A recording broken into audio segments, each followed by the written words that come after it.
Okay, so today I want to talk again about the voice, which I've said is that of the neural pathway that we built so deeply over the years that thinks alcohol is the answer to everything. Well, this week I fascinatingly learned there is another factor that plays a role in the voice. Stay tuned.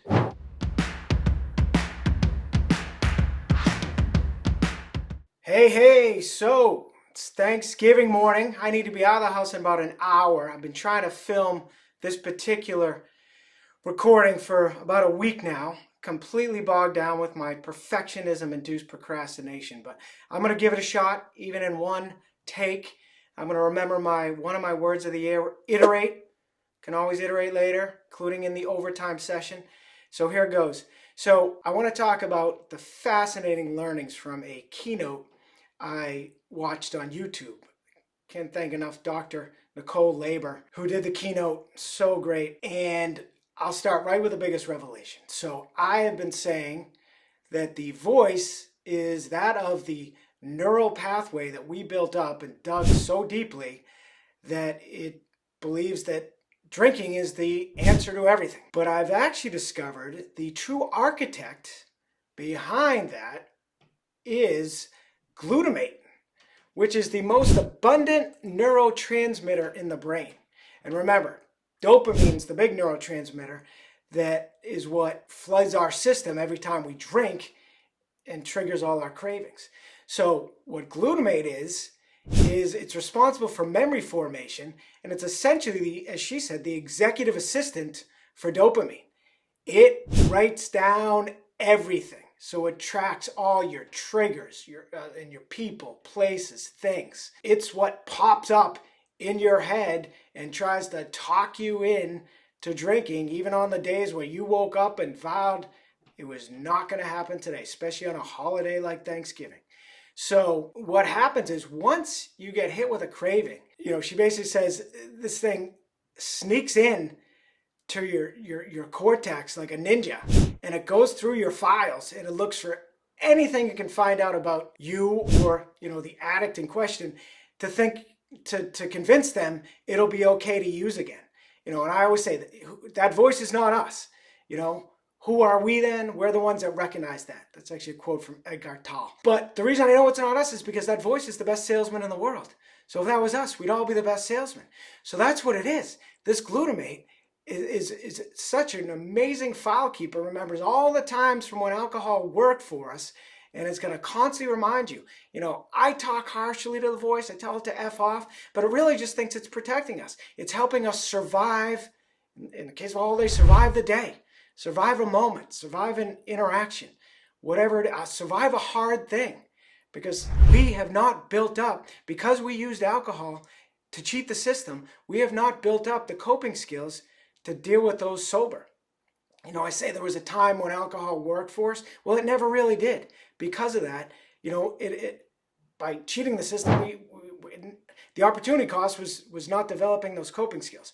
So anyway, what will happen is by this happening and this voice trying to talk us into everything to basically give us permission to drink.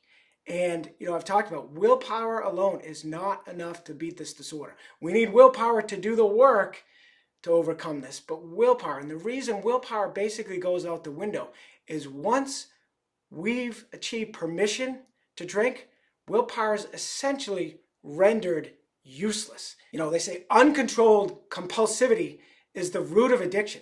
There's rarely an option to avoid it. And now, because of her, I understand why.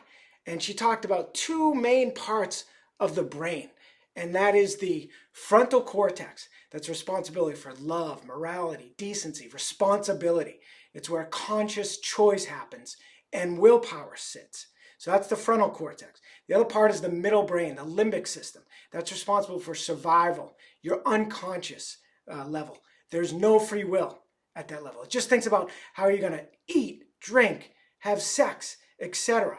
And what happens is with addiction, the drug hijacks the survival hierarchy, and it's so close to actual survival at an unconscious level that it's indistinguishable. So the drug of choice, in our case, alcohol, becomes the number one thing that our middle brain is seeking for survival. It goes ahead of food, sex, etc. So what happens in times of dire need, the midbrain becomes super active and saying, we just have to stay alive. We just have to survive this moment. And the frontal cortex actually shuts down.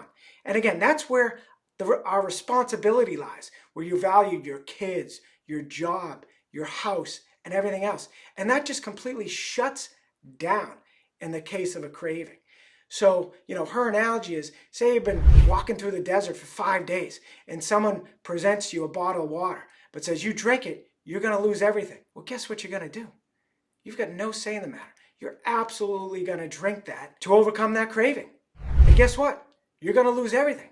And then guess what? Once you satisfy yourself, ideally by letting that craving pass, but in this case by giving in and satisfying it by drinking, once that process is over, then your frontal cortex is going to wake back up. It's going to come back online. You're going to be flooded with guilt and shame. Sound familiar? Because you've given everything up for that bottle of water. But that's why there should be no shame in the matter. That is how this disorder works. And you need to know that, and the world needs to know that. Our families that shame us. I've heard people talk. I have a friend talks about, his mother blames him because his brother doesn't want to come for Thanksgiving because he's ruined it in the past, and completely blames him for it, thinking he's just a weak man that doesn't have willpower to overcome this. And that's just not where it is. And it's like, why do you think we have willpower in every other area? Just not when it comes to this. That's because this is a disorder, and that's how this works. And for addicts, that process I just described happens over and over again. And that's why, I almost hate when people say, oh, why didn't you call me before you slipped? You're not rationally thinking at that point. And that's why you don't call. The call needs to be made during the prelapse phase. As soon as that voice starts talking to you, you got to shut it down. It's a 1-second decision. And that's where you also need to pick up the phone to a friend and say, wow, this voice has really been working on me lately. Help remind me how, oh, that's right. It only works. Drinking only gives us 20 minutes of relief. And then we're just chasing a bad buzz for hours. We're in buzz limbo, as I call it.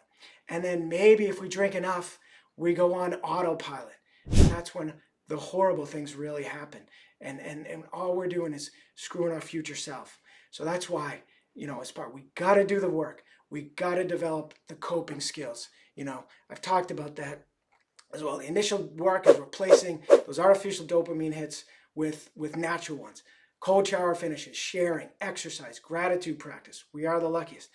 But it's also, she talks about it's personal development and spiritual growth, and for me, that another part of the work is coaching and therapy. I say therapy is for the past, coaching is for the future, and then sharing helps with the present, but also the past and the future.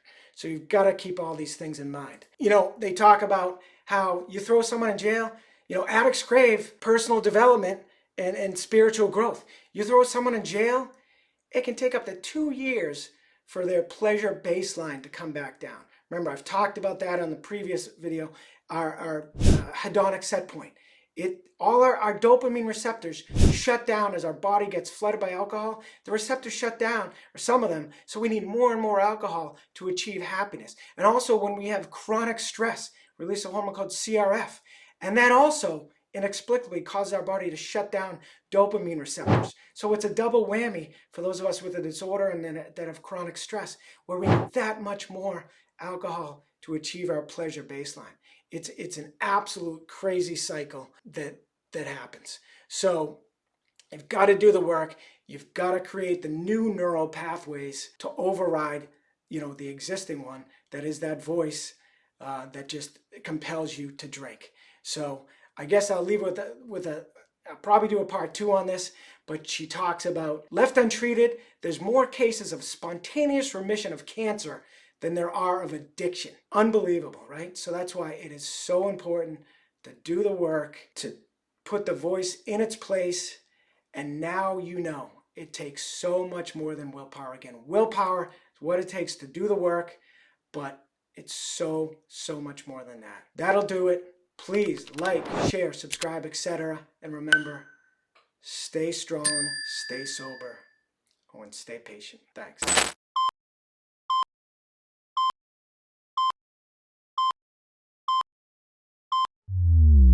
Okay, so great news. I did it in one take, just a little bit of overtime here. Forgot to mention, she talks about for you to have a disorder, this is a chronic brain disease. This is much more than just an ingrained habit and a basic addiction. This is an addiction disorder. There has to be a biological change in the brain for this to be a true disorder. If you put that person in a brain scanner, you'd see of a true addict, you'd see, and you'd say you showed them the addictive substance like alcohol in this case, you'd see crazy amounts of activity in the midbrain, which is the survival portion of the brain. And you would see decreased activity in the cortex. You would not see this in somebody without the disorder. And that's why you might hear about people that had, I had a horrible drinking problem, 10, 20 years, just quit cold turkey. People think, if they can do it, you can do it. No, very, very rarely can people with the true disorder just quit on their own. That's why you got to do the work. But as she said, it's a shame that it's not affordable to give everybody a brain scan, because then we would know. We could actually see who are the addicts, and we wouldn't have to deal with this world of doubt and stigma around this disorder. The other thing is, I mentioned, how doing the work is growth, spiritual growth and personal development. If you throw someone in jail, take up to 2 years for the pleasure baseline to come back down. Well, if you were to help them, get them treatment, help them do the work, and it could take as little as 90 days for the treatment to start to work in the cortex. And then the last thing, I talked about willpower and how it really doesn't play a role in this other than to do the work. Well, she actually talked about how once your mind and your body breaks free, breaks the cycle of chemical dependency, then it's easier to use education, therapeutic methods, social support, and yes, willpower to stay sober. So yes, at that point, once you've started doing the work, once you break the cycle, willpower can absolutely then play a role in this process. All right, peace out.